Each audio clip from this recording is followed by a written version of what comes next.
what, everybody? By what? Wisdom, and become strong through what? What kind of sense? Good sense. Though through knowledge, its rooms are filled with all sorts of precious riches and valuables. So I'm going to give you some knowledge part, and we're going to give the experts to give you some practical parts. Is that okay? Yeah. Is that okay? Yeah. All right, y'all talk back to me. Here we go. Parenting. What is parenting? It involves nurturing, protecting, and guiding children to prepare them for what, everybody? For what? Oh, independence. Okay. It encompasses various styles and approaches, including positive parenting, focuses on fostering a supportive environment. But this part is what I'm going to help you with today. Understanding the individual temperaments and personalities of children is crucial. For those who have parented, you already know you can't parent every child the same way. You cannot. All right, so let's get into it. Family dynamics. Family dynamics are patterns of interactions, roles, and relationships that shape their interaction, and factors that shape their interactions. It's the primary sources of relationship security or stress. So your kid coming up in your house, this is where they form their first relationships. Whether they feel secure or whether they feel stressed all the way out. So parenting in healthy dynamics, what does that look like? Nurture, love, support, mutual respect, healthy communication. Now, let me go back to open and healthy communication. Because I grew up in a household where communication was a one-way street. Communication wasn't open. You didn't feel safe expressing anything because you do what I say. Open, healthy communication, acceptance, safe environment. Not all kids are in environments that are safe, whether it's physically or emotionally. Repairing relationships. I see this played out in many houses and in my own life where I grew up where parents didn't apologize. Or parents didn't try to repair relationships with children. Who heard of that? Why am I doing that? I'm the parent. But it's required for healthy family dynamics. Connectedness. Shared responsibility and authority. Not saying your kids should have authority, but there should be some shared responsibility, and they could have authority over certain things. Shared responsibility and shared authority. These are some characteristics of healthy family dynamics. Now, some characteristics of unhealthy family dynamics, because sometimes you might you feel the need, you want to, knock them out. I've been there. It's like, Lord, constant arguing. I grew up in a house like that. Critical feedback. You can never congratulate them on what they did well, but you're always telling them what they did wrong. Unreasonable demands, because kids are little humans trying to figure it out just like you are, but the expectations is way above and beyond. Lack of emotional support. I feed you, I clothe you, I shelter you, and you want me to be emotionally supported too? Emotional support.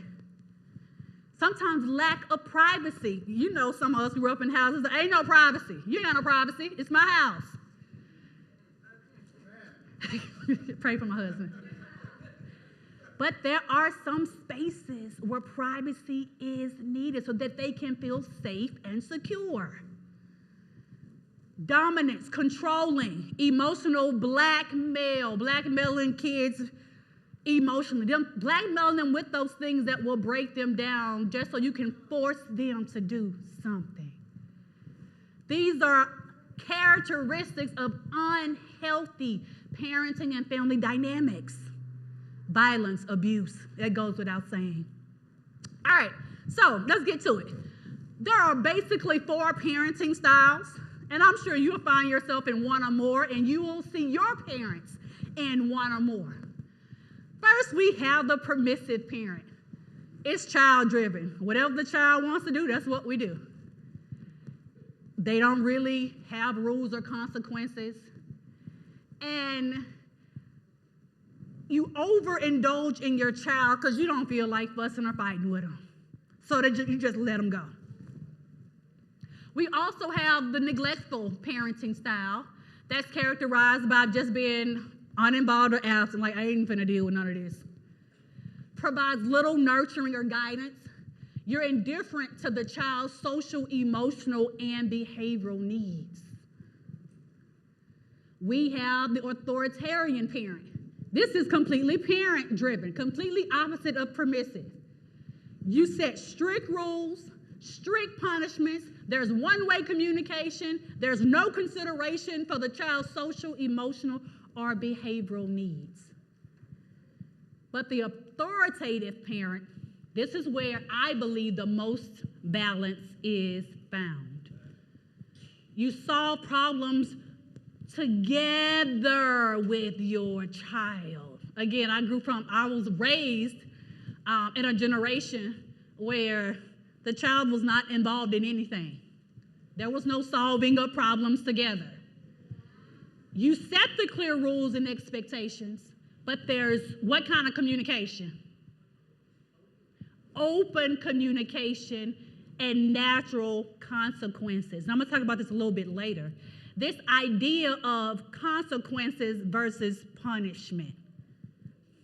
We'll talk about that a little bit later. So, the 4 basic parenting styles, and you may see characteristics from more than one in yourself or in the way you were raised. But just looking at these, hopefully, the strengths and the weaknesses of each parenting style is clear. But also the emotional damage that can be done from being permissive, from being neglectful, from being authoritarian. Hopefully, that is clear too. All right, factors that affect parenting and family dynamics, family structure, the personalities of you and your children, whatever roles and responsibilities people have, the relationships you have with each other, your own personal goals, values, health issues, family events, hardships, and trauma. All of these affect how you parent. But this is what I want to get to. Tools to strengthen parenting. Number 1, we want to affirm our kids' personality styles. We're going to talk about that in a minute. We want to love kids according to their love language. We want to use emotional intelligence with our children, and we want to really learn to communicate. And communicate is the art of understanding and being understood. It's not talking and listening. It's the art of understanding. All right, let's go. Personality styles. These are character traits, patterns of thought, behavior, and feelings. They can change in you and your children over time. You or your child are not limited to one personality style. But it's important to the family and important to parenting to affirm the strengths of your kids' personality styles, but also to understand their limitations. I'm getting ready to see some in a minute. And also set appropriate roles and realistic expectations based on their personality style. For my child, who's a social personality, who I can't expect her to plan the family trip. That's not what she does. She's on Instagram, YouTube, she's taking selfies, she's gathered. Now I can trust her to gather everybody up for a point in time, but I cannot trust her with planning, right? That's not her personality style. So why would I give her that responsibility, then get mad at her because she didn't fulfill it? All right, let's go into it. So I like to use the DISC personality styles when I talk about relationships, and our context today are kids. You have some kids, small and older, with a dominant personality style. They are direct, decisive, assertive, confident, competitive, result-oriented, goal-oriented, good at making quick decisions, can be demanding, and they test your gangster. Because this the kid who gonna go toe-to-toe with you. This the kid who already have the answers, and they gonna let you know they already have the answers. They gonna let you know that you ain't perfect either. That's that dominant kid. All right. This influential kid, this is the outgoing, enthusiastic, talkative, social. I need friends. I'm everybody friends. I'm creative. I'm just people. I had one of my kids is this, and when the pandemic happened, it broke her down. Because you couldn't be all of this, and with people, and social, and that's her personality. Now this kid, it's hard for them to stay on task because they're too busy being social. Like, I need you to focus. Sometimes it's hard for them to understand that they are loved because they receive love from the outside in and not the inside out. It's that outward affirmation that they need. So parents, you better be the first one to give it to them. Because a man or a woman or somebody who could use them could understand this and be like, oh, okay. I see what she needs and I can use it to manipulate. All right. A third personality style is conscientious. This is more of my personality style. Analytical, detail-oriented, precise, logical, good at planning, organized. This is the child who's going to correct everything you say and do.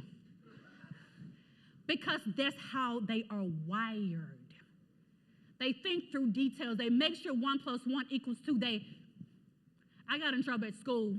They called. My mom's like, can you please tell your daughter to stop correcting the math teacher during class? Because that's my personality. I'm like, but that don't make sense. Let's do that again, right? The steady personality style. Patient, reliable. I have a daughter who's this one too. Supportive, calm, stable, easygoing, good listeners, skilled at building relationships, team players, prefers stability. So this kid, they lay back. They're going to help with all the other kids. But their very weakness is when life changes or when you have to do something quickly, when they don't have time to prepare, it throws them off balance. Because they have a steady personality. Now, hear them all of them together. In your kids and in yourself, none of this is personal. Your kid is not trying to come against you. This is how they are wired. Yes, you can teach your kids how to flex in their personalities. That means, okay, I got a lot of dominant as I grew up, so I can tone down some of that dominance if that's going to make our relationship work. Or my influential kids, I can teach them how to, again, pay more attention and stay more on task. Or my steady personality, that child, what I'm teaching her now is to take a breath when things change, make a plan, and then walk it out one step at a time so you don't feel overwhelmed. So even though that they are wired like this, we can give them tools to help them flex with life. Now, based on their personality style, should dictate how you handle them. Now, I know, again, the dominant, they make you want to choke them sometimes. I get it. The steady personality style is like, will you speak up and tell me what you need? But they may be shy, laid back, and it's kind of like you got to draw stuff out of them, right? So understand that based on the combination of their personality styles, you have to parent each child according to knowledge. All right, love languages in kids.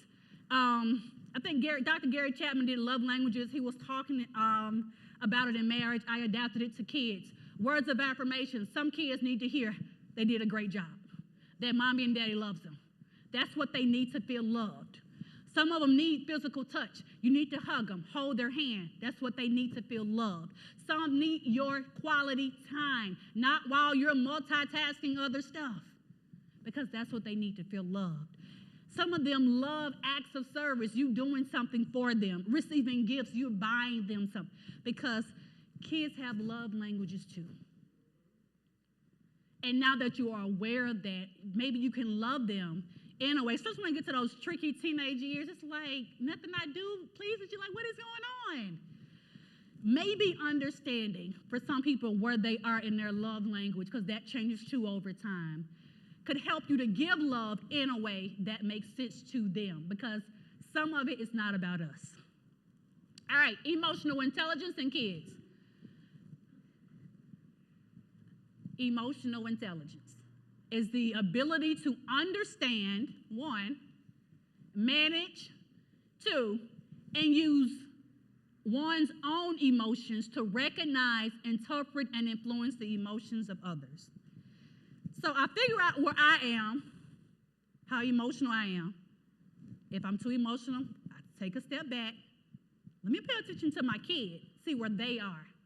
Let me understand where they are, and let me influence the dynamic that's getting ready to happen. It's important because it requires us to be intentional about paying attention and managing the emotional atmosphere. As parents, as spouses, we have the power to manage the emotional atmosphere in our houses if we can first manage our own emotions.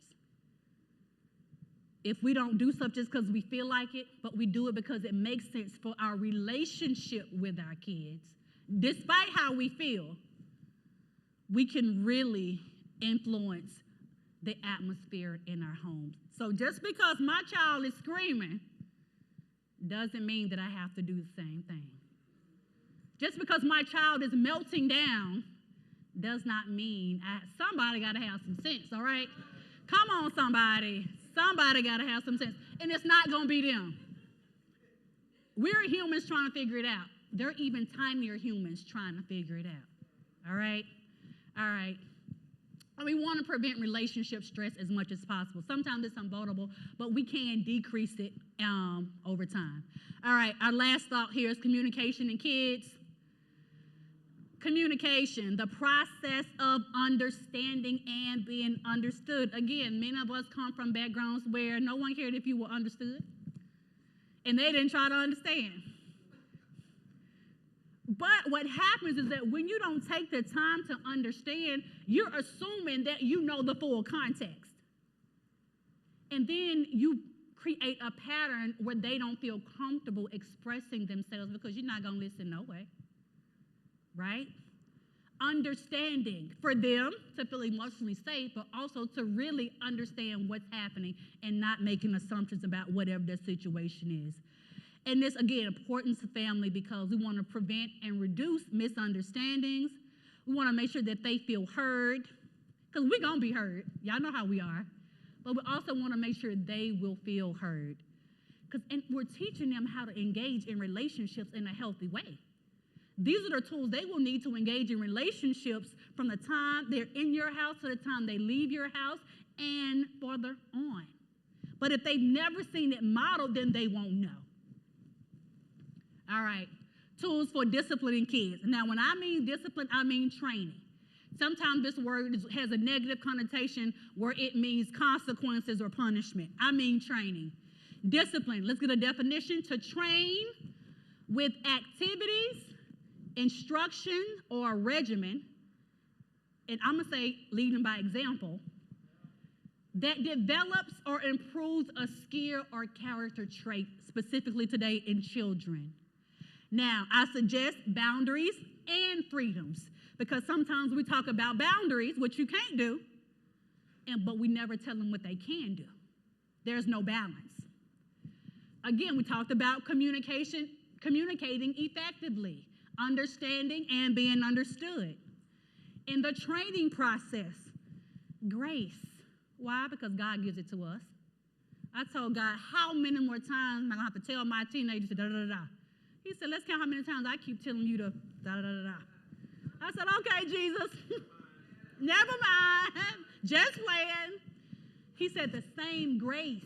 The same grace. Consequences and mercy. A couple things about consequences. In my house, I don't use the word punishment because punishment has this connotation that I'm trying to hurt you. I'm trying to make you feel pain so that you can get it. No, I need you to have a reality about what you've done, a consequence that matches what you did, not that overly supersedes what you did. Your consequences got to match the crime. Sometimes parents try to make points with their kids, and so the consequence is over and beyond what was actually done. We call that mercy. Even if they do deserve it, let God speak to you, because all these tools, He's going to speak to you on them. He's going to say, wait a minute, tell them one more time before there's a consequence. Or yes, give them a consequence, but don't make it so extreme. Mercy. Again, we want to think about restorative discipline versus punishment. Sometimes some of us grew up in cultures and in families where everything was about punishment if you did something. Let's think about restorative discipline, what God does to us. There's a consequence that draws us back to relationship with Him. And last but not least, in general, just parenting and love. It's patient, even though they get on your nerves sometimes. It's kind. I don't have to speak sideways to a kid. A tiny human who's just trying to figure out life. Does not envy, does not boast, is not proud. And I like one version say, is not rude. I've seen teachers, I've seen parents just be rude to little tiny humans who are trying to figure it out. It's not self-seeking. So I'm not parenting my kid in a way that benefits my primary wants. Keeps no records of wrongs where parents throw up what we keep throwing up what the kid did yesterday or the day before or years ago. Does not delight in evil, always protects. Always trusts, hopes, preserves, it never fails. So again, these are some tools, some things you can think about as you continue to parent. Now we're going to call our parenting experts to the stage. Can I get some help setting up tables and chairs, please? And can the mics come to the front? We're getting ready to have a Q&A. So whatever parenting questions you have, open and honest, these veteran parents are going to help you with those questions. And understand that everything we do here is just tools to put in your toolbox. If you don't need it, cool. If it can be useful, pick it up and use it when it's time. We have 2 tables on this side. Give me one here and one here. And I have some microphones somewhere for each table.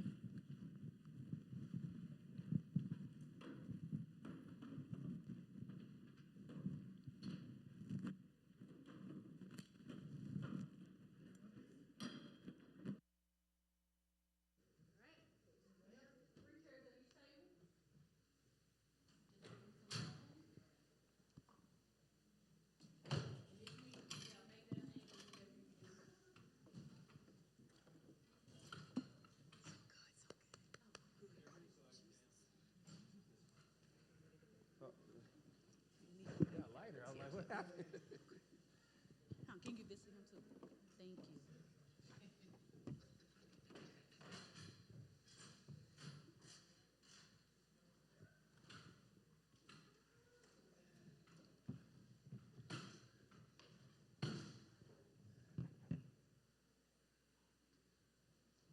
And again, these are tools to help you on your journey. And it's a journey. No one is telling you how to parent, but we're giving you tools to help you do it in a way that pleases God.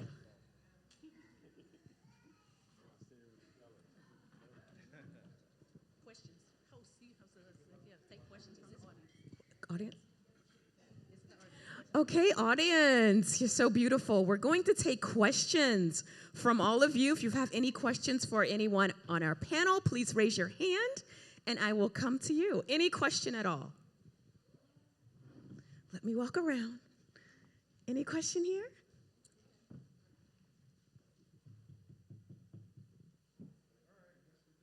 Oh, okay, hold on. Okay.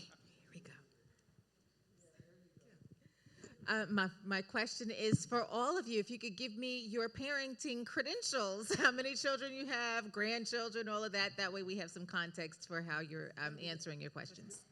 Great question. Let's start over here. Melissa, do you want to start? Sure. Hi. Parenting credentials. Okay, I am Melissa Garner.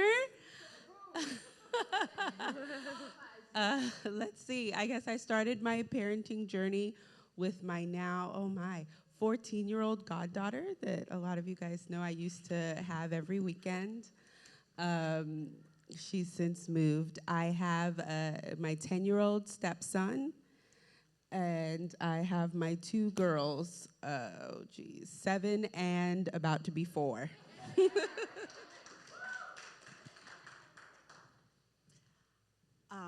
By the way, my name is Alois Rochelle, Walker Rochelle, and I have one daughter.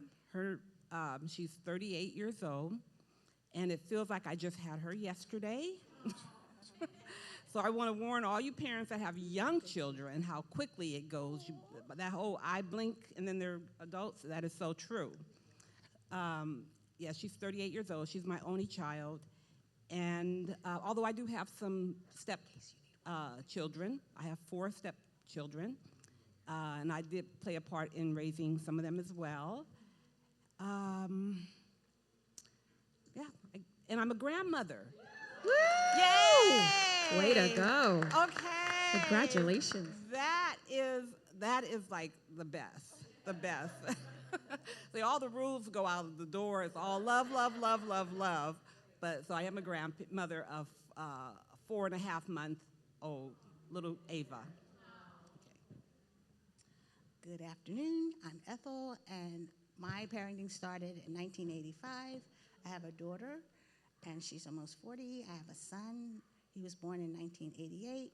So I was a stay-at-home mom, so I really had the full experience of being a parent. And so, I think some of the things that you might ask about a stay-at-home mom being with their kids all day long, that, I might be able to help you with that. All right, thank you. Oh, yeah, I'm a grandmom. And he's 2.5, and he's everything. Good afternoon. I have a blended family, 5 children. Call them children, but the youngest is 33, the oldest is 42, 43. It's one thing I've learned is that you're always a parent. No matter what the age is, you're always a parent. And it's unique. The blended family is a special dynamic, right? A special dynamic. And it's one that requires great insight and patience. But I wouldn't trade it for the world. And I have 1 grandchild. Woo! I'm Dwayne. Thank you. We have 2 children.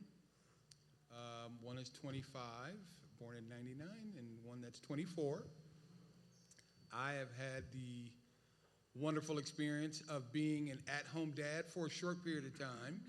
That was eye-opening and probably the most worthwhile thing we could have ever done was to me that has spent that little piece of time as an at-home dad. But it is most definitely my highest honor and job, being a parent. That is my highest calling. 2 days don't count, though, does it? Still how many days is that? All right. Maybe it was 5 or 6 months. It wasn't long. And they made it out okay. Whew. Praise the Lord. Made it out. All right, my name is Mark. I have 2 adult children, 32 and 30, 2 strapping, beautiful grandsons. I told them I don't want a granddaughter because I'm wrapped around my daughter's finger still. I have hundreds of spiritual daughters. Some are here already. And there's one, and others. And I have hundreds of kids at juvie. So I've had over the years, so lots and lots of kids. And we pray they turned out okay. All right. Thank you so much. That was such a wonderful introduction. So let's get some questions going. I have a question. So let me direct this one to Sister Alois. So you said that you have 1 child, right? What advice would you give for someone who's raising a single child? And sometimes, that child may feel, even if they may have older siblings, but if they are being raised as the only child, sometimes they may feel that that parent is more of their friend or, they're around the parent more. How would you give that advice for a parent raising the child to keep that distinction between I am the parent, you're the child, even though you are my only one? Very good question. And first I would like to say that Dr. Loretta, You put on an excellent presentation. Amen. Praise God. It was You covered amazing. so many things that, I was even trying to fit myself into. Where's my personality? I think I'm the steady, conscientious one, Yes. Very good. And some of those same areas are what will be directed to you. Number one is that we have to remember as parents that our child is only going to be a child for a little while. And they're going to grow up into this world. So we're kind of molding them and guiding them to be a part of the best person they could be in the world. We want them to know that in the world, they're going to have to make choices. They're going to have to establish friendships, responsibilities, etc. So they can't always, we can't always be their friend. Because we are their guidance. We're their parent. We're the one we're going to show them how to live their life once they grow up and leave us and be independent. Because a healthy individual is a person who can handle their own independence. We want that. I used to always tell my daughter about the little bird story. When they're a little bird and they can't see, I have to feed them and keep them warm and do all that, but I can't wait for the day when they fly off because I know that they'll be able to take care of themselves.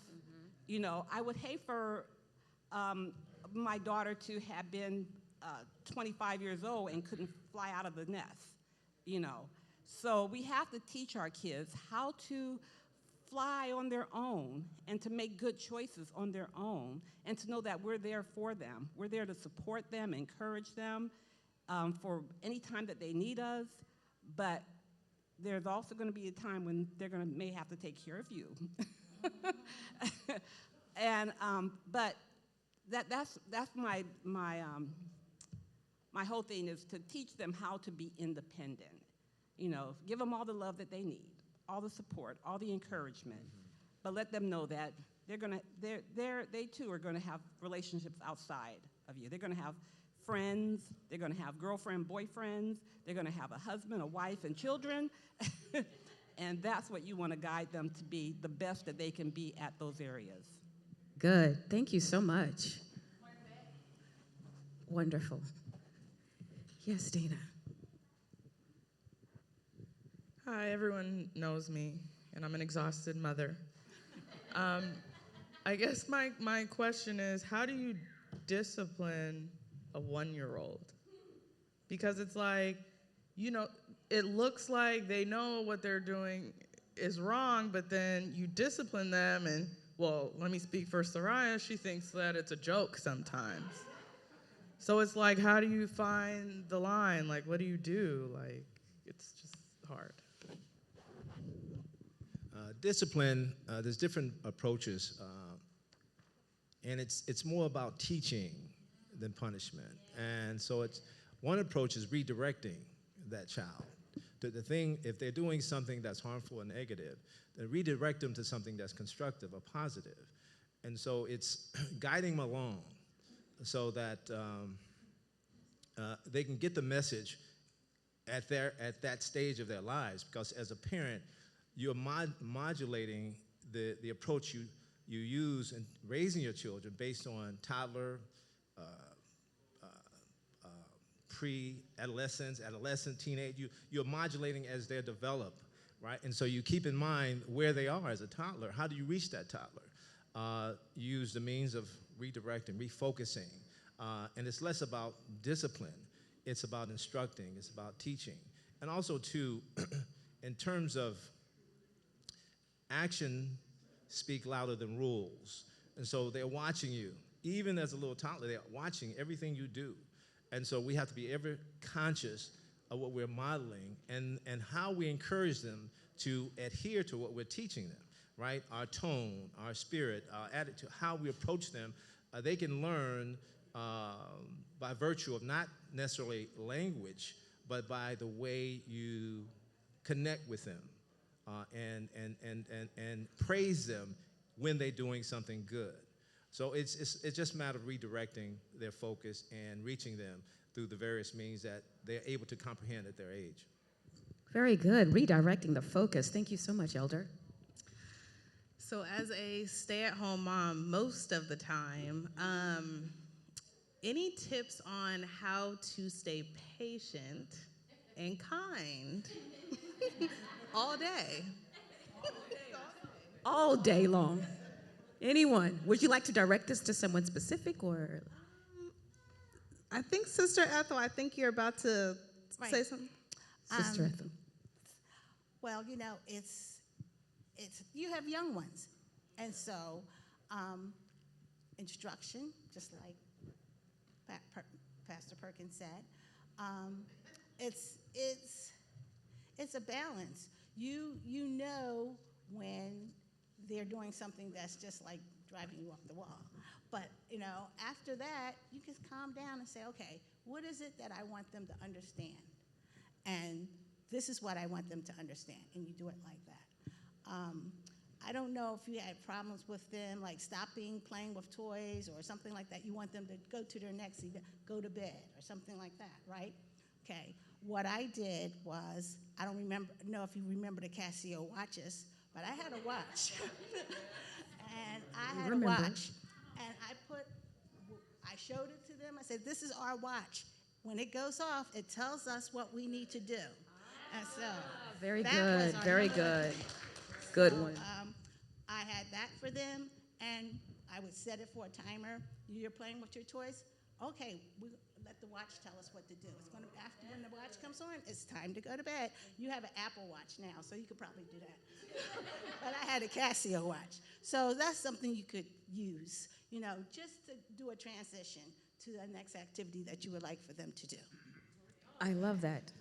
I like to add to that, because parenting it takes so much out of us, and with one. So if you have two or three, and even if you're working full-time at home, sometimes the break is when you go to work, So I understand I didn't work at home full-time, but I do understand that full-time activity at home is so much.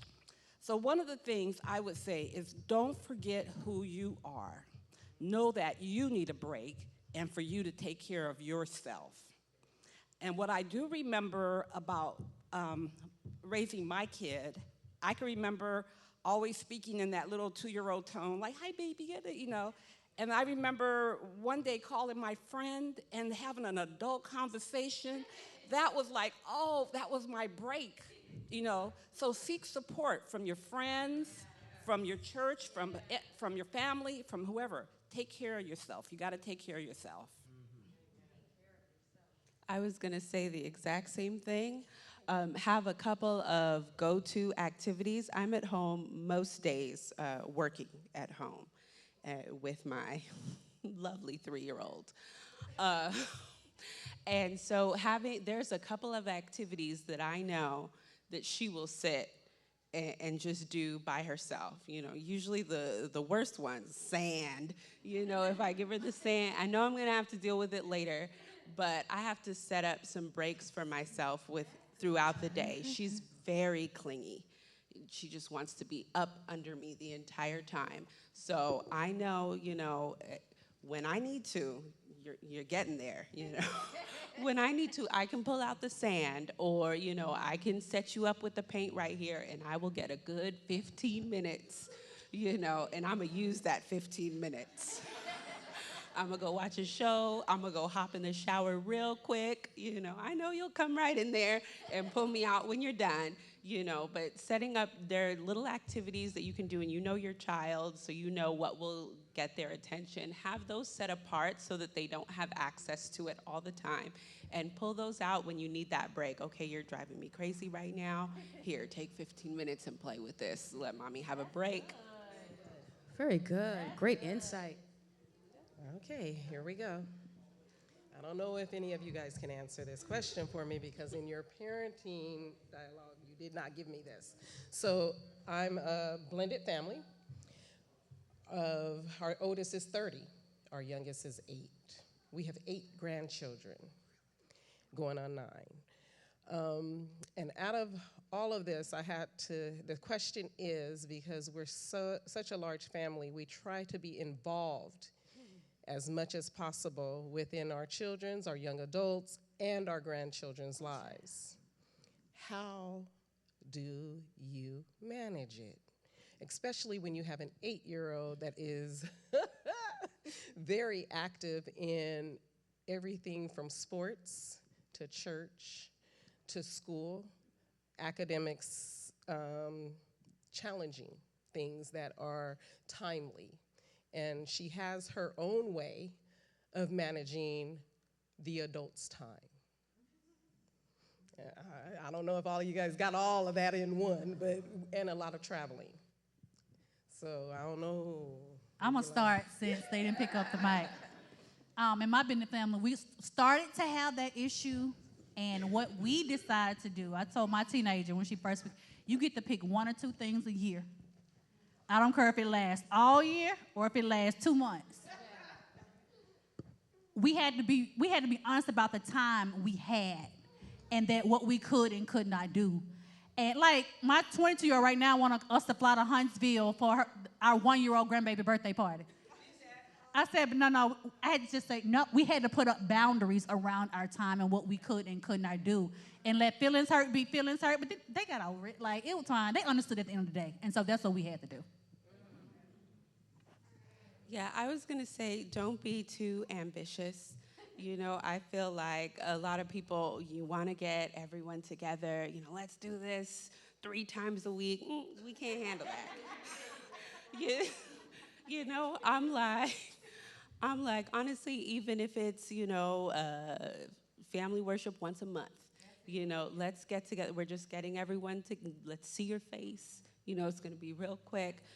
Those things matter and make a difference. Growing up, my mother and my aunt, we all used to go over to my grandmother's house for Friday night worship.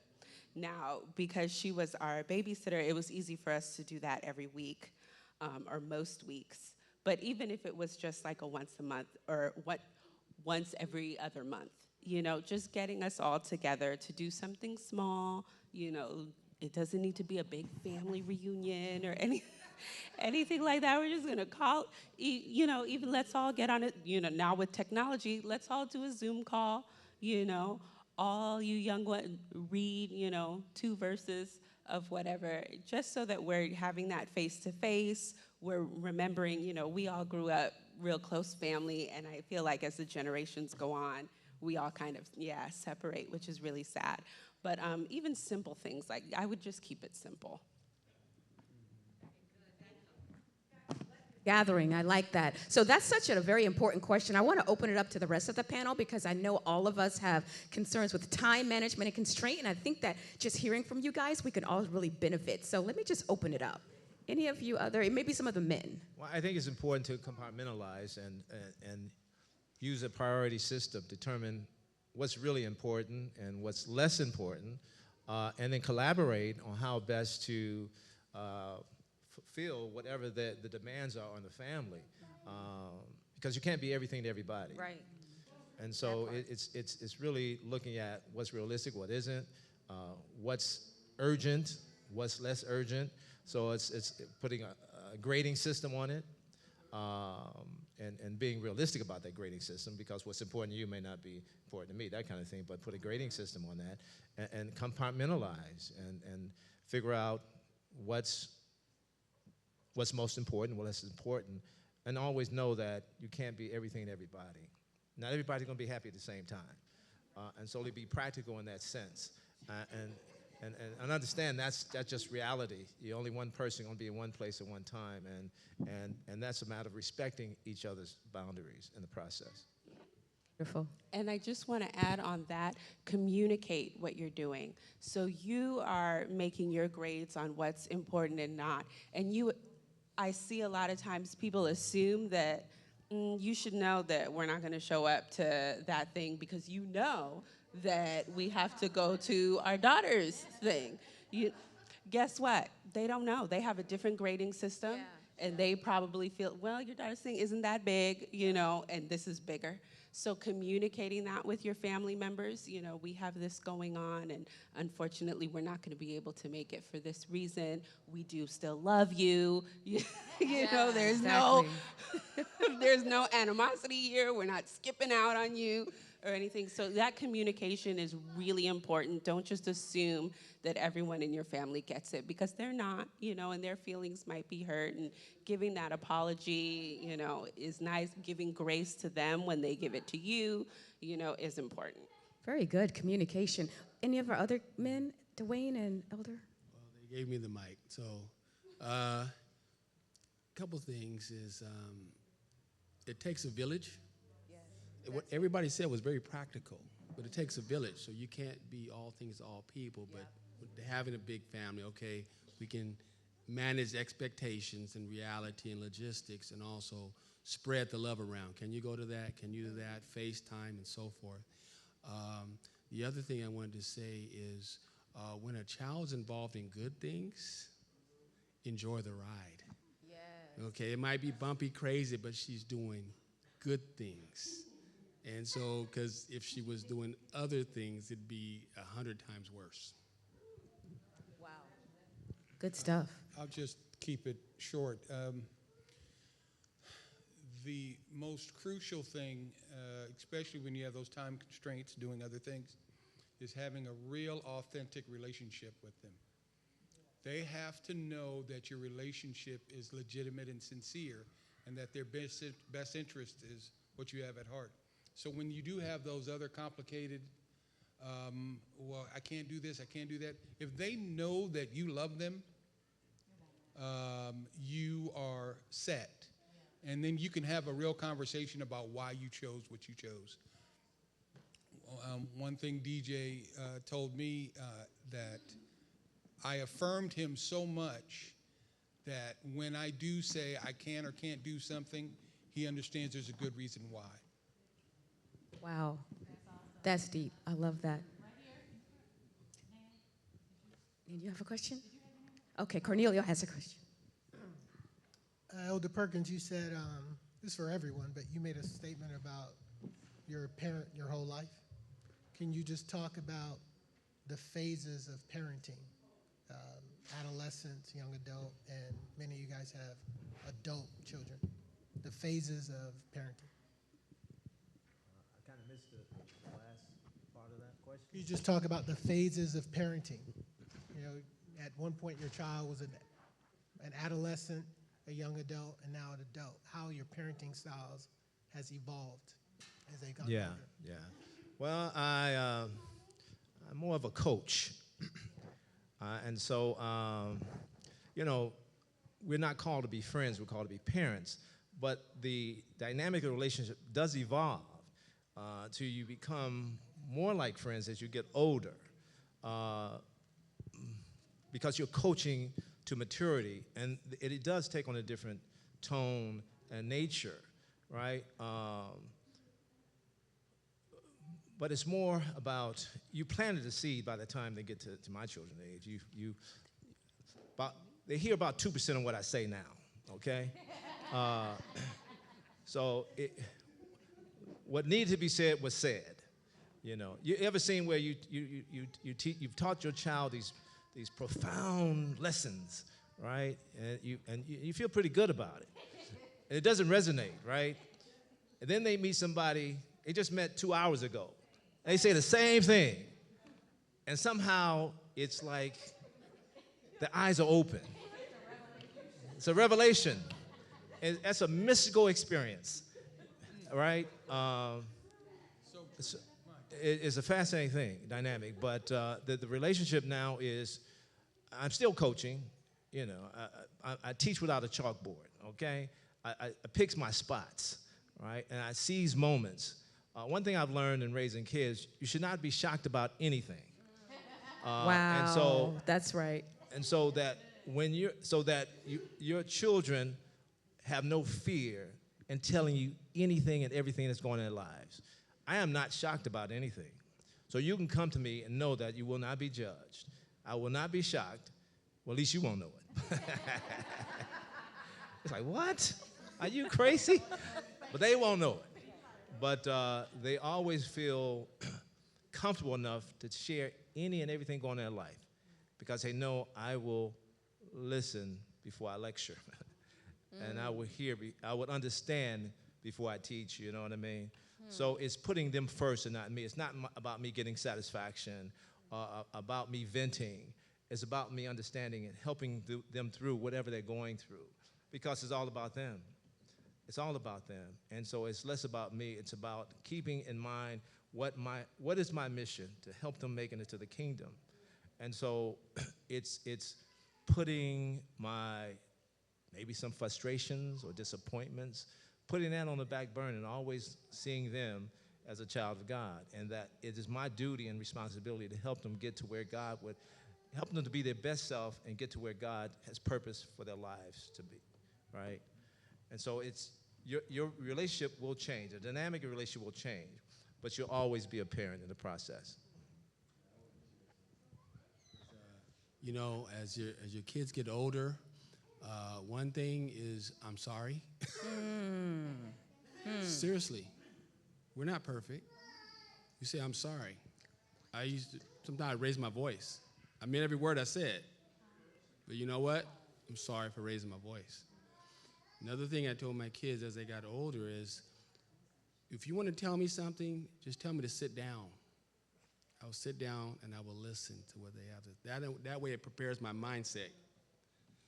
And I would ask more questions, and you don't even have to respond that day. Just pray about it, maybe ask some more questions, because the more thing is just getting it out. Is getting it out from them. But those things are huge. I'm sorry, you know, whatever our weakness. If I made a mistake, I'm sorry. If they said something, oh, you know what, Dad, you know what, I was wrong there, I'm sorry. You know, I think that's huge. I think it's like medicine and getting them to share whatever they need to share. Like Elder Perkins was saying, if they feel comfortable with you, you know, that's the whole thing, to get it out. Because that's poison. If they can't get it out, it's poison, you know. So for me. Oh, no, I wanted you to yeah, for me, I'm most proud of that. I'd like to add on to that if I can. We as parents have to be very conscious of how we were raised and not letting, because we're a product of how we were raised. Single mother, very much a disciplinarian. So we have to, the good and the bad of how we were raised, we have to make sure we're conscious about taking the good from it or learning from the bad, if that makes sense. We can't take our experiences and lose any of it. We have to apply it where it's best. With that being said, I thought I would implement the way I was raised, and I saw it was adverse to my kids. So early on, I saw fear in my kids as I dealt with them. And when they were 13 and 12, I said, enough's enough. I got to do something about it. So I sat them down and I said, and I could see the layers peel back on their face when I asked the question, how can I be a better dad to you guys? And they were so stunned that I was vulnerable, to your point, because they weren't able to ask the questions that they wanted to ask because I was an authoritarian.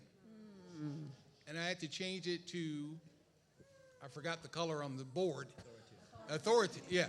And because my kids were very much red and blue, however you described it, Dr. Shields. And I needed to open that door for them to be able to speak about anything. And you could ask my kids. Jordan's right there. She can talk to me about anything now, to this day. Anything. And they both can. And that was crucial. Because in the end, we need to be able to talk about helping them get into the kingdom, as Elder Berkeley. One thing I'd just like to say is children do not need perfect parents. They need real parents. And oftentimes, real parents. Amen. Authentic, because they know the difference. And sometimes we rear our children, us, I'm talking about us, from or through our conversion lenses.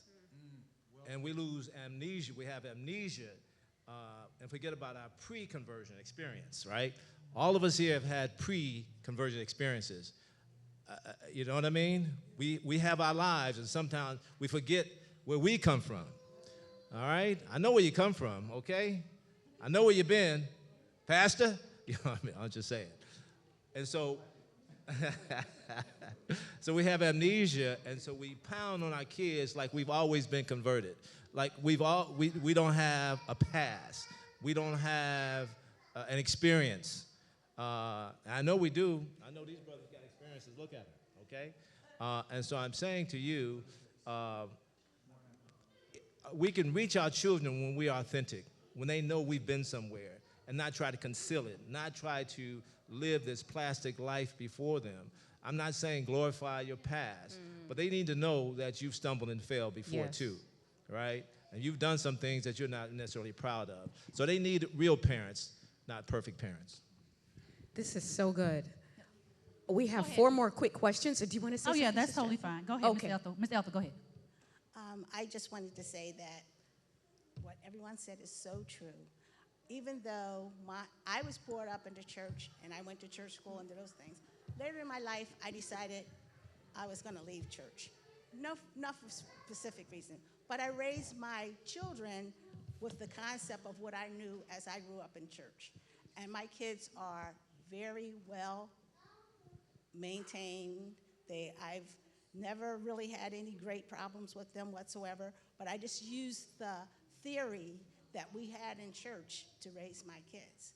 And I'm so happy about them, and they have very good lives.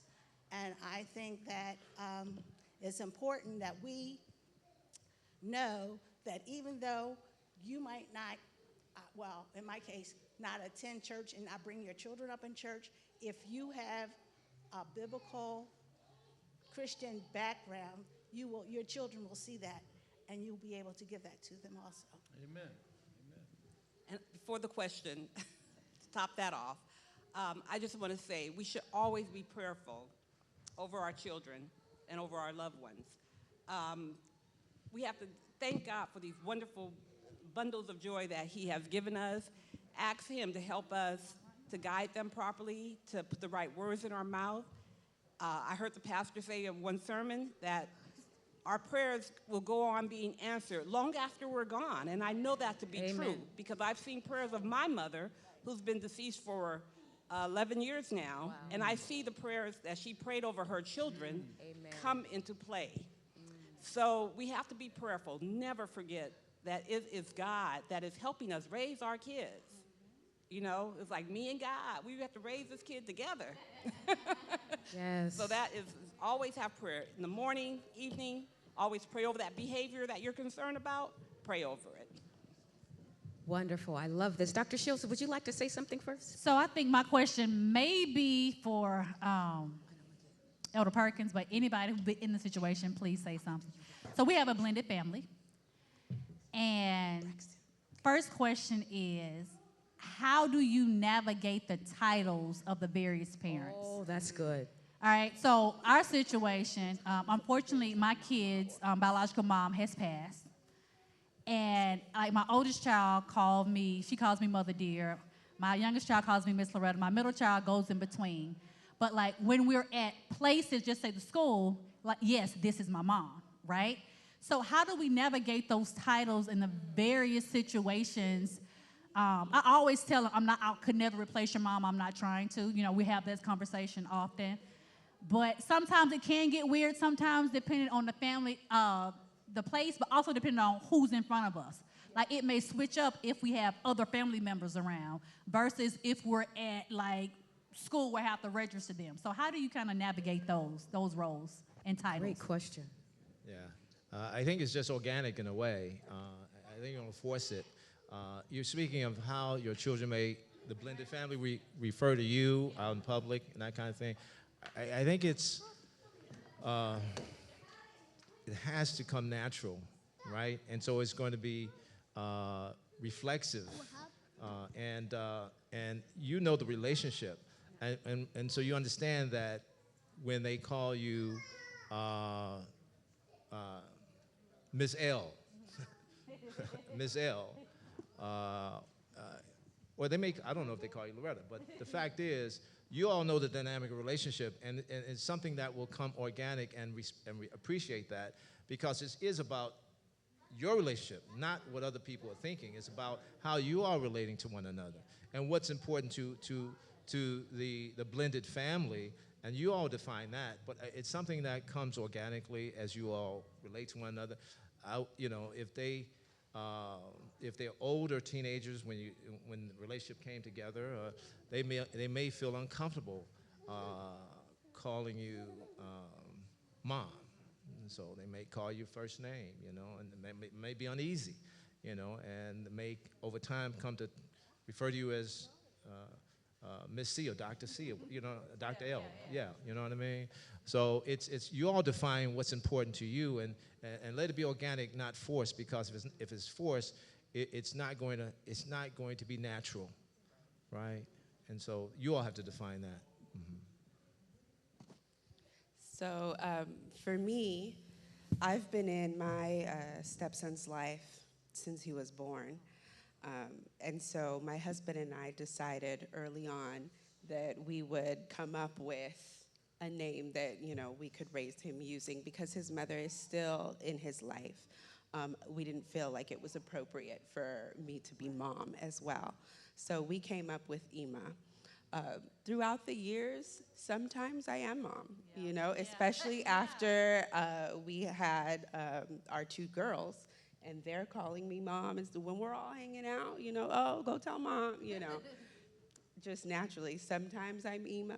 You know, when we're out in public and, you know, friends will be like, oh, is that your mom? You know, he'll be like, no. Yeah, it's weird. Those are the situations where You it know, gets weird. yes. So Like- it is weird, but it's not personal. Right. So I have had to train myself to recognize, you know, he does have a mother, you know, and he has that relationship. As long as he's not being disrespectful to me, I have to eat that. You know, I raised you, you know, and your mom ain't here. So I am your mom, you know, and yet, but that's all ego, you know, so I have to let all that go, you know, and it's whatever makes him feel comfortable. You know, if he wants to be proud of his mom in that moment and tell, oh, that's my mom over there, you know, I have to let that go. You're allowed to have that, you know, as a child.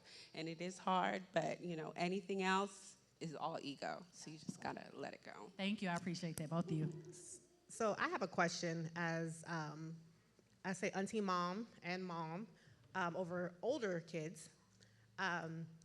First question is, how do you allow them to make mistakes? And then the second question is, how do you restrain yourself from trying to not allow them to have consequences for their mistakes?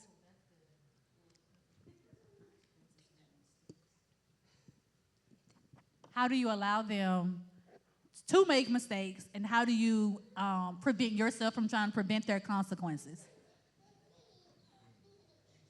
I think it's natural to want to protect your children. You don't want them to scrape their knee or fall off a balcony or whatever it is. But that's part of the learning curve as well. That's part of learning. Older, like 18, 19, 20s. Yeah, well, I mean, you've planted the seed, right? They're pretty much, their value system is shaped. And so one thing you have to understand is sometimes parents can feel, they take it personal when their children, young adults or adults make mistakes, bad choices, that somehow reflects on them or their parenting. They fail because their child did something stupid or dumb, whatever it was, okay? But no, that child, one thing that God has given us is the freedom of choice. And so you've done your job in planting the seed and teaching them values and inculcating values. Now it's on them. The prodigal son, he must have been in his 20s when he left home, right? So his father wasn't reflective. What his son did not reflect on the father or the lack thereof of being a parent.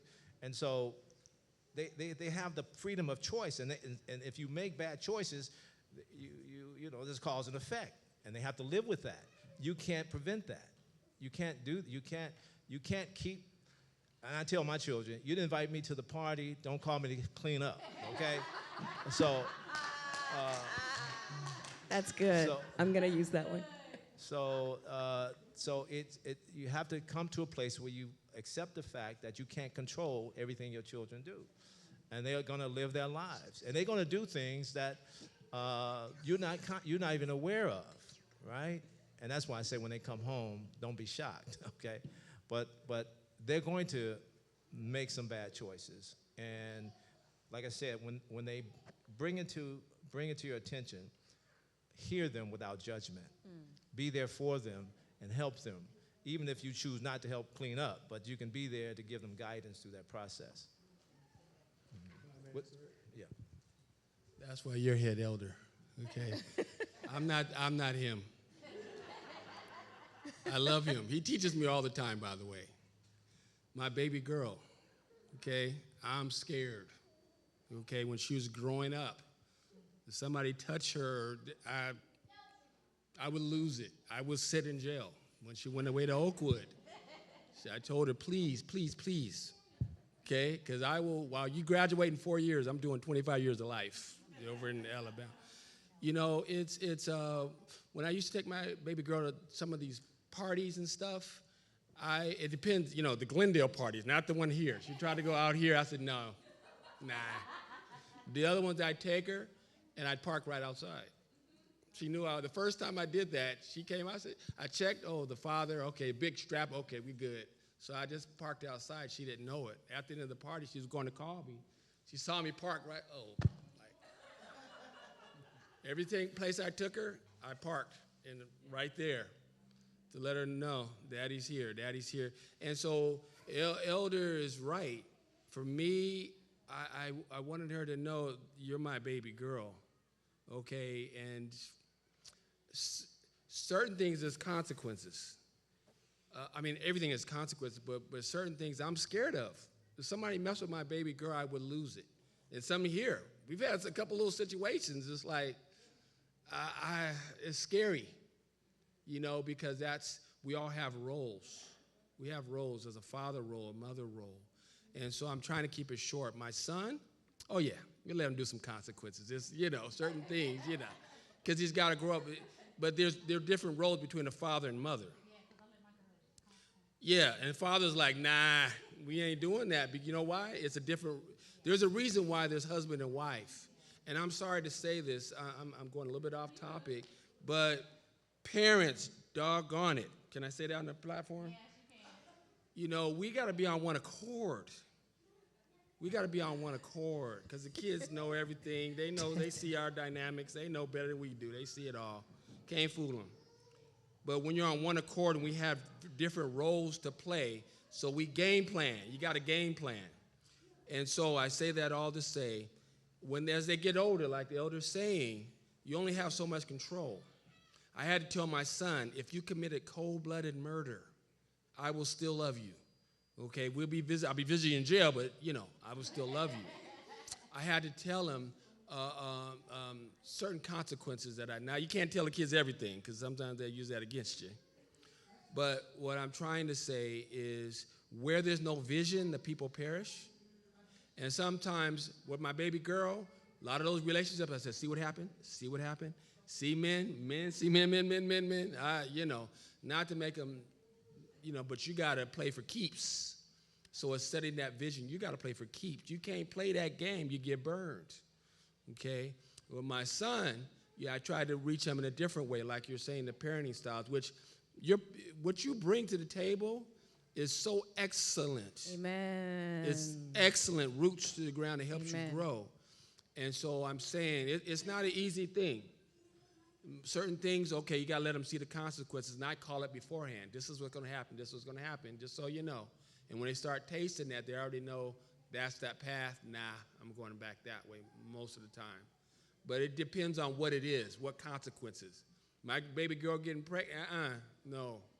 I was everywhere I could be until she went to Youth Rush, my sister. When she went to Youth Rush, and she came out, I said, no, you're good now. I know she's good for a couple years, you know, that spiritual thing. And also, they're friends. Okay, and I got to cut it short. Sorry. I can't add much to all of that, but he's long-winded and he knows it. It's okay. I was very strategic with what we shared about the mistakes we made, but we have to be open to them so they know we are human.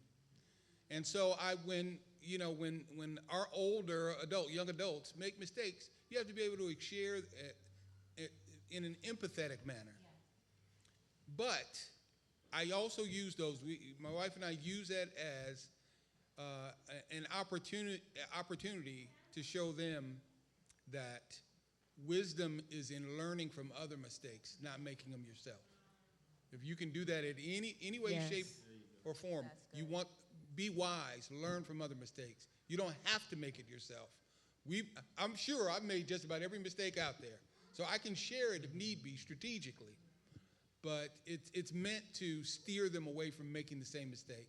And I would ask them to be wise and not to make the same mistakes that we made. Be wise. That's so good. This is getting so good. We're going to go just a little bit over if everybody is okay. We have about 4 more quick questions. We're going to go with Dana. So something that has come up in the past 13 months is the parenting while married. The disagreements that you have over, sometimes it could be small topics, but major ones that you guys just are not on the same page about. How have you all managed, your marriages while parenting and making those kinds of decisions together? Great question. I think in everything, you don't marry a position. You don't marry it so that you're open to learn. And so you don't lock into a preconceived notion as to the way it ought to be. That's good. And so you have to be sincere about wanting to know what is best. You have, and not make it a badge of honor to hold on to a preconceived proposition, because you're blending 2 lives together with 2 different backgrounds, 2 different understanding, 2 different experiences in the way they were raised, right? And so you have to have an open mind. You have to be open to learn what is best for the child and not personalize it. Because sometimes we hold on to positions because it's my position and not really in the best interest of the child. And so we have to have an agreement. It's not about me or you, it's about what's in the best interest of the child. So this is my perspective on how we should do this, but what is the best way of doing this? Let us collaborate together. And so like in mediation, you depersonalize it. You put the problem on the board and you both face the board. And you say, because I'm not the problem, you're not the problem, this is the problem, let's work together to solve it, right? So how do we solve this together? Let's maybe pick up some books, maybe get some counseling from someone who maybe has children, but you collaborate together, and together you'll formulate an answer. You'll come up with a solution, but you cannot personalize it and you cannot marry. The only thing you marry is principle. Divorce positions, but marry principle. And so if you go in with the right attitude, you'll come to a position that works best for not only the child, but the relationship, because you don't want to lose a relationship because you disagree on how to raise a child, right? So now you don't have a relationship, and now the child now you have 50% custody, okay? Right. So work together to that end. To add on to what Elder Perkins and Elder Mark said earlier, also respecting the way that men versus women may parent. And what sometimes with me and my husband, what we found out, especially with the whole blended thing, is that we don't have to parent them the same way, as long as we're parenting them in a healthy way. Because there's some things that only my husband can give my son and my girls. Right. But there's some things that I can only give my girls and my son. And vice versa. And so to everybody's up, it's like, yeah, okay, let me go in open and being like, okay, bringing my best to them, but also him bringing his best to them. Very good. And I want to add to that, because you couldn't have said that any better. Thank you. And well said. I'm going to use a practical example of what happened with us. I was of I'm not sparing the rod for nothing early on, right? DJ hard-headed. Janine was like, no, she's timeout, right? We talked about it, and I said, okay, that's a strong-willed boy. I came home, DJ's like, Mommy spanked me. That view changed, and it ended up being the same one, because in the end, the problem was solved. He got his spanking, and he got it from his mama. And so, that's how you work those things out. But we respect each other, and most importantly, never let them see your disagreement. Right. You two come together and talk until you work that problem out, because our roles are so defined, and there's a role for both. I don't know if that's helpful, but in the end, we land in the same area if I'm a true priest in the home, as I should be. Yes, all good advice. But like when you've really come to that crossroads, like it's this, we have to make a decision and we are on opposite sides, what would you do? I can tell you what I've done, okay? Because we're still figuring it out. When I prayed, God told me to surrender. And if he's wrong, I'll let him know. And God said, they were my kids, so they were your kids. Oh, wow. He loves them. He won't hurt them. And I had to let it go. And eventually, we merged into the same understanding. It's like, okay. And that's when I really realized, just because we do it differently doesn't mean it's either one is wrong. Very good. I love that. I want to add that it may be more damaging when you express and show this discord to your children. Okay, so you should be showing your children how to unite and not to how to be in discord. So you should be doing this in private. Or if you do it in public, it should be done in a very respectful way, respecting each other's view. And I have to say this, that my mother and father were two different people. My mother was an authoritarian. She would pull out the belt in a minute, do what I say, not as I do. My father was so loving and caring, and honey, sit down, talk to me. And he was loving. They were two different people. And I think with them, I respect both of them. I feel like I wouldn't be where I am and all my siblings without the two of them together, the blend. They did respect that. Each other had differences, and they did not agree. I know that my daddy didn't agree with my mom pulling us and yanking us and telling us what to do. And I know that she didn't. Sometimes she would say, well, wait till your dad get home. And then we would go in the room with my dad, and she would hear us in there laughing. We would come out, she would be furious. But in all that, we would be more open to my dad because he was playful and he showed love. But he would not let us do anything that my mom would not allow us to do. If it was like, no, you can't go to this party, my mom like, no, you can't go to the party. My dad was like, honey, you're not going to go to the party because we don't know those people. And we want to protect you. So we got the end result was positive parenting. So you have to respect each other's views, even though they may be different. Very good. Yeah. Sister, I appreciate you, what you're sharing, because, you could tell that wasn't difficult the first time you said it in the dating one. I remember that. That was powerful. But the best analogy that I was exposed to over the years is a triangle. God is at the top. Husband, wife, they have their own relationship. They have a relationship to God. Yeah. The closer they get to God, the closer they get to one another. Wow. Until you get to the Trinity, God the Father, the Son, and the Holy Spirit. So the kids bounce around within that triangle. You understand? And so watch this. This is crazy how deep this is. And I just heard this from a preacher a month ago. I never could let it go. You know why God hates divorce so much? Because God got divorced. Lucifer divorced God. Wow. And took a third of the kids with him. Come on. Oh, Mercy, that's good, Elder. That's why God hates divorce. Wow. So, like my sister said, you better work that thing out because the kids are in that middle relationship and they see everything going on.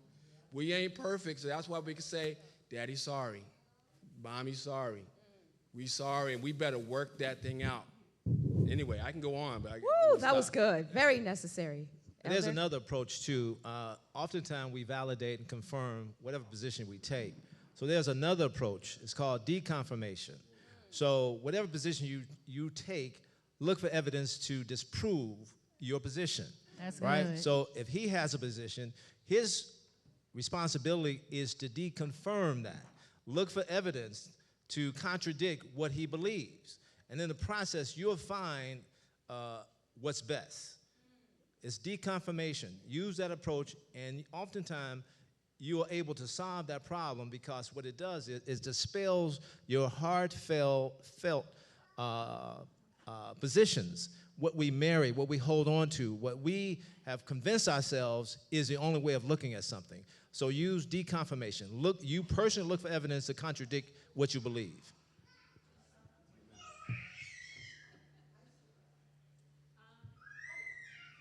I wanted to do was comment on the blended family situation, and because I have a stepfather, and I've been knowing him since I was little.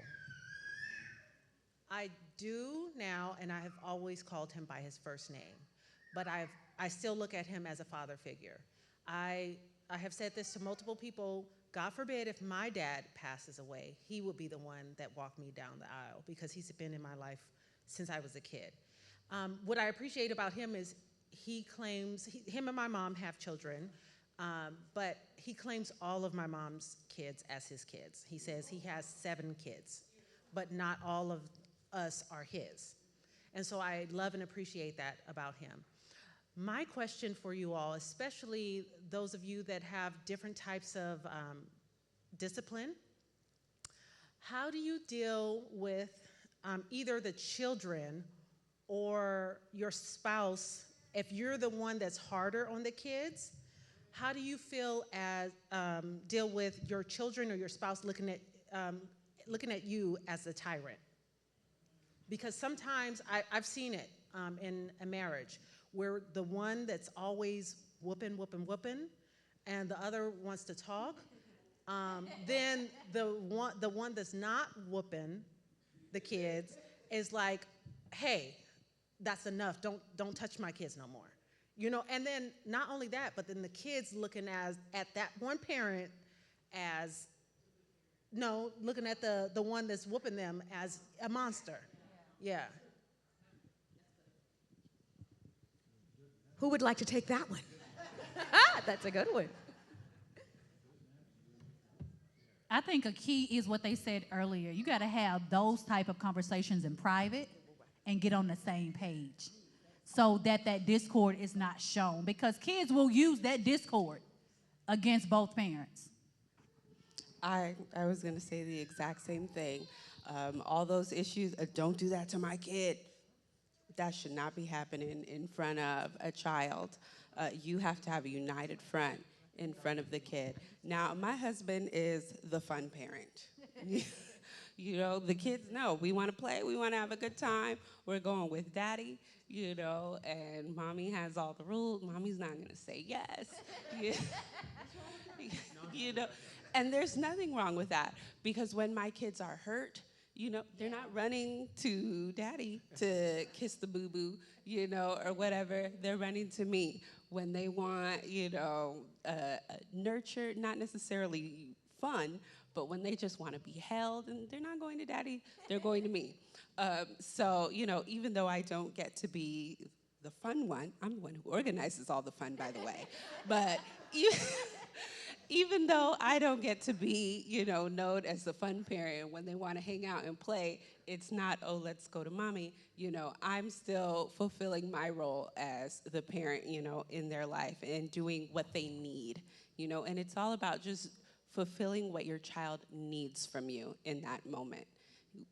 Whatever title you end up with, you know, it is what it is, as long as my child has gotten what they need. If I have to be the tough one, you know, that's all right. I'm gonna be the tough one because that's what you need right now.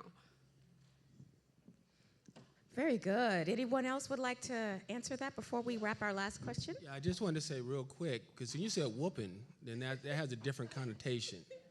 You know, disciplining is one, it's balance, everything you're saying, but if it's whooping, that's a whole different story. You see, that means that's a little much, right? Or if you feel it's a little much. Okay, it's not abuse then, apparently, right? Yeah, so which one were you saying? Spanking? Oh, spanking. Okay, we'll go with Okay. spanking. All right. Depends on what generation and culture you come from. Yeah. Okay, so it's healthy. It was healthy. Just if that person felt a little much, then everything she said. Okay. Well, it's not just limited to spankings. No, it's not. It could be strong communication, whatever you want to call it. So it goes back to the husband and wife need to be on one accord. If they have to go in the corner by themselves and go on timeout until they work it out, that's preferable. That's preferable before you go and instill. You need to come out as closely as you can to in agreement on what to do with the situation. Because if you see a split, the kids will see a split. And I will say that if your kid sees you as the tyrant or anything like that, days after the punishment, you know, in the moment, if I have to spank or whatever the case, or punish my child, or, you know, use some form of discipline, yeah, they're gonna be mad, I don't like you, you know, and we get that. If the moment has passed, we're on and playing, and you still, you know, don't like me, then maybe that was a bit much, and you need to adjust, you know, how you're parenting and how you're disciplining, because maybe for that child, what you're doing is a bit too much. You know, it shouldn't last. You shouldn't be a tyrant forever. You know, you could be one in that moment, you know. That's but good, if yeah. it's lasting, then you need to reevaluate how you're parenting, I think. You need to whoop them again. I think that's what.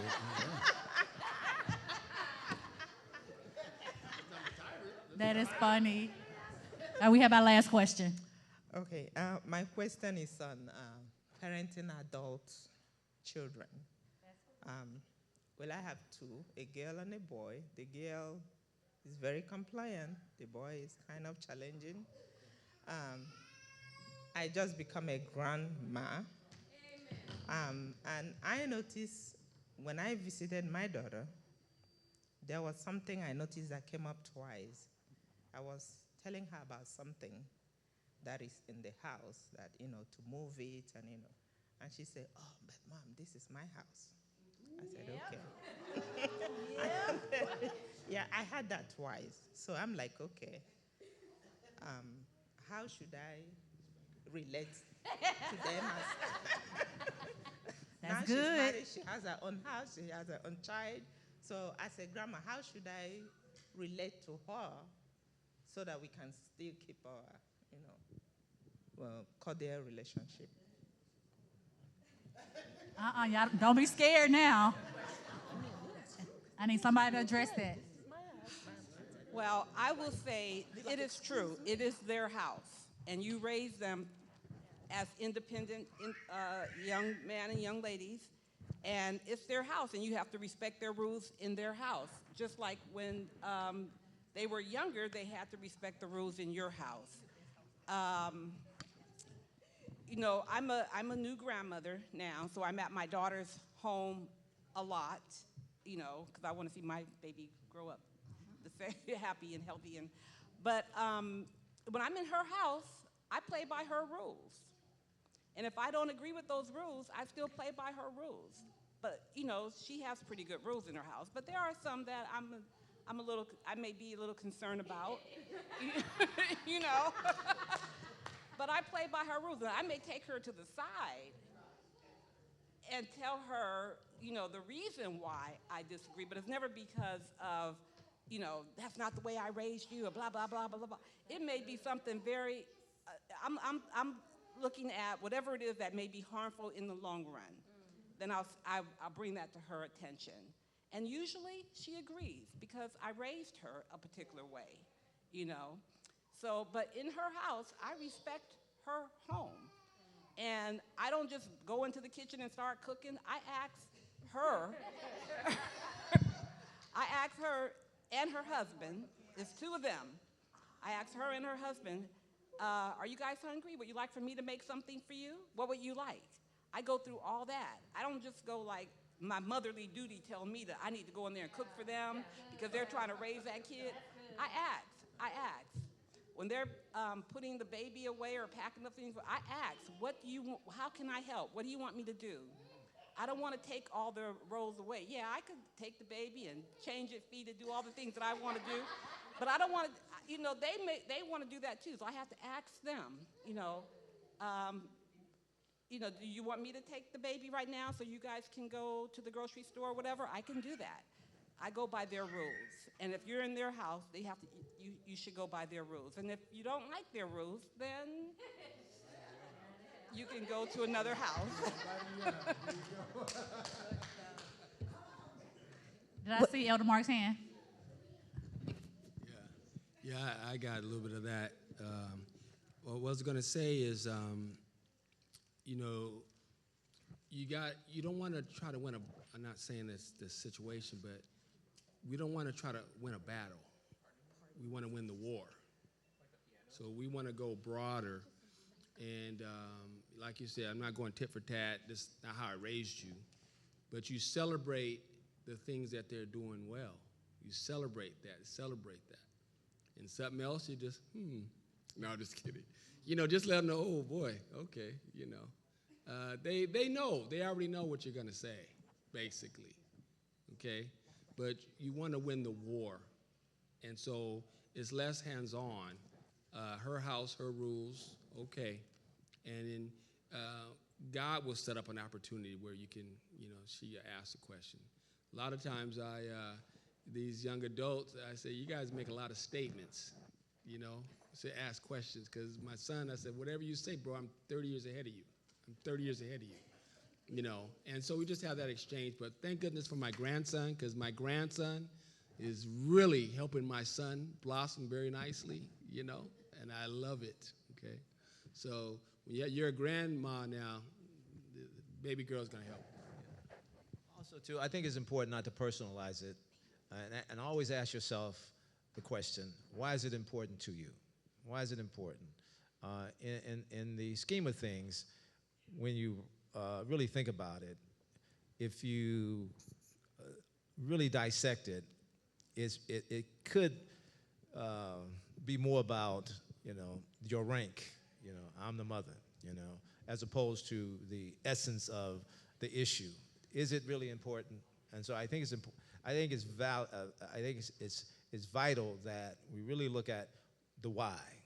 Why am I moved by this? What's my motivation? And I just wanted to add on to, it's about relationships too. And as I have people who live in my house and I see things a lot, and you're not going to agree with everything, but it's the relationship. And I have relationship, she's my daughter, of course, but I also have a relationship with him. And there are things that he'll tell, we have conversations, we have our own thing that we could talk about and work through. I could say things to him like, why are you doing that? What happened? So it's about relationships and maintaining that relationship and learning how to talk to them. And then some things, they're not worth mentioning. Yeah. It's some things you learn to let go. And some things I've learned from. You also learn that everything you do may not have been the best, but I've grown. I see things that I like in their relationship and things that they're doing. But it's all about maintaining the relationship and the respect and allowing them to grow. Let them come to you. When they come to you and ask you, that's one thing. But some things you just have to let go. But other things, it's good to have that open conversation and being able to just have that relationship. And some things you have to let go because that isn't your household. And even if they live with me, I give them their respect that it is still their home, and they still have a place, and they still have a relationship in doing things that are theirs that they see deemed to do with their children and how they deem to do things. I would encourage you to still tell Charles what to do. All right, Yeah, this has been so good. Real Thank quick, you. I want to Yeah, say something okay. real quick, because it says a little child shall lead them. Dwayne, we worked together 25 years. And, you know, we have some rough days from court. We come in grumpy. And Summer Johnson, another one of my spiritual daughters, she was our clerk at the time. And I'm in my office, you know, it was rough because, you know, dealing with these people. Summer's just working and hymning and singing a hymn, humming a hymn. So I'm working, she's just next door. I said, oh my. She just melts me. And Dwayne, sometimes you can change the atmosphere just by, Come on now. you see, just humming a little. It don't have to be obnoxious or something. It's got to be genuine, okay. But we could change it. I mean, Summer she is an angel of a lady. And she changed the atmosphere just by humming. And I don't know if she did it on purpose or not. She did it all the time anyway. But man, we always have those arguments. Thank you so much for coming out to Parenting on Purpose by First Lady Dr. Loretta Shields. Thank you so much. I want to thank each and every one of you, our panels. And right now, I would like to have our first elder please close out in prayer. All right, should we stand?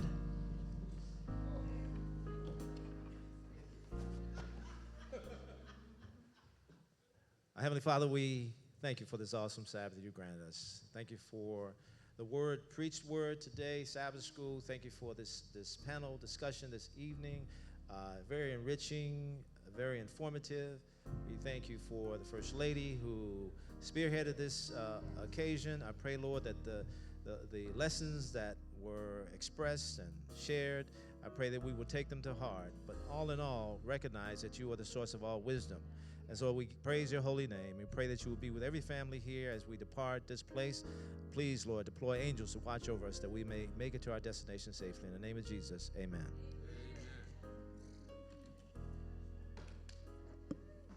Can I get elders or deacons to move this to the fellowship hall?